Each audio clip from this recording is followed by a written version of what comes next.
আজকের এই নবীনপুর বাজারের বাইক ইউনিয়নের বিএনপি কর্তৃক আয়োজিত নির্বাচনী জনসভার সম্মানিত সভাপতি, সম্মানিত আমাদের প্রধান অতিথি, যিনি আমাদেরকে ইতিমধ্যে সংসদীয় পার্লামেন্টের মেম্বার হয়ে অত্র অঞ্চলে নেতৃত্ব দিয়েছেন, ইনশাআল্লাহ আগামী 12 তারিখে নির্বাচিত হয়ে আবারও নেতৃত্ব দিবেন সবচাইতে যোগ্য ক্যান্ডিডেট জনাব ডক্টর মুশফিকুর রহমান স্যার, উপস্থিত বিএনপির সর্বস্তরের নেতৃবৃন্দ, সম্মানিত সুধীমণ্ডলী, মা বোনেরা, আমি প্রতারকদের কয়েকটি প্রতারণার চিহ্ন আপনাদের সামনে তুলে ধরে এই আলোচনা শেষ করছি।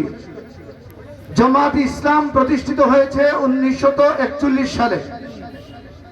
জামাতের মহিলা ক্যান্ডিডেট জামাতের প্রচারণায় গিয়ে বলেছে, যারা জামাত ইসলামকে ভোট দিবে না তারা কবরের মধ্যে প্রশ্ন করা হবে তুমি জামাত ইসলামকে ভোট দিয়েছো কিনা।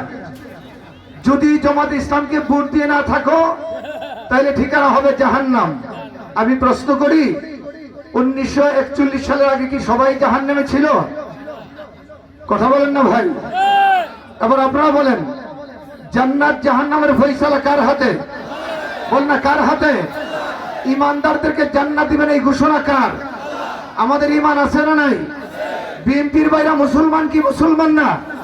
বলেন, জমিয়তুল উলামা ইসলামের ভাইরা মুসলমান কি মুসলমান না? সুতরাং এগুলো হলো ধর্ম নিয়ে বার্তাবাজি। 2 নম্বর পয়েন্ট আসেন, ওদের রাজনৈতিক স্লোগান হচ্ছে আল্লাহর আইন চাই, সৎ লোকের শাসন চাই। কিন্তু আমেরিকা এম্বাসিতে গিয়ে এদের সিনিয়র নায়েবে আমির জনাব ডক্টর মোহাম্মদ আব্দুল্লাহ তাহের বলেছে, জামাত ইসলাম ক্ষমতায় আসলে আল্লাহর আইনে দেশ চালাবে না। তারা বলেছেন ইসলামী হুকুমত তারা কায়েম করবে না। স্লোগানে বলে আল্লাহর আইন চাই, আর বিদেশি প্রভুদের কাছে বলে আল্লাহর আইনে দেশ চালাবে না। এটা প্রতারণা।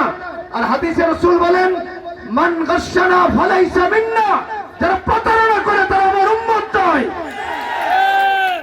3 নম্বর পয়েন্ট দেখেন, হিন্দু ভাইদের জন্য উপাসনার জায়গা হলো মন্দির।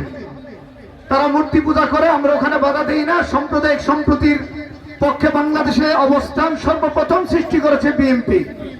কথা বলেন, ঠিক কিনা জোরে বলেন। তারা পূজা করবে, আমরা মুসলমান পূজা করব না। আমরা রোজা রাখবো, হিন্দুরা রোজা রাখবে না। আর ভাই কথা বলেন না ভাই, বলেন হিন্দুদের পূজা আমরা করব না আর ওরা আমরা রোজা রাখবে না। কিন্তু শিশির মনির এদের কেন্দ্রীয় নেতা বলেছে, রোজা আর পূজা মুদ্রার এপিটার উপিট।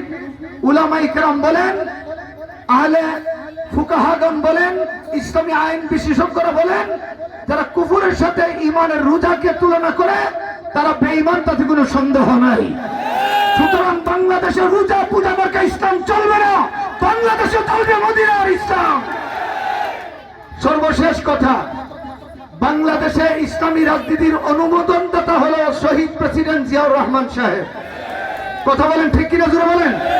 এই দেশে যিনি আলেমদেরকে মন্ত্রিত্ব দিয়েছেন, আলেমদেরকে পার্লামেন্টে প্রতিনিধিত্ব করার সুযোগ দিয়েছেন, তিনি হচ্ছেন দেশনেত্রী বেগম খালেদা জিয়া, যিনি বলেছিলেন বাংলাদেশের বাহিরে আমার কোনো ঠিকানা নাই।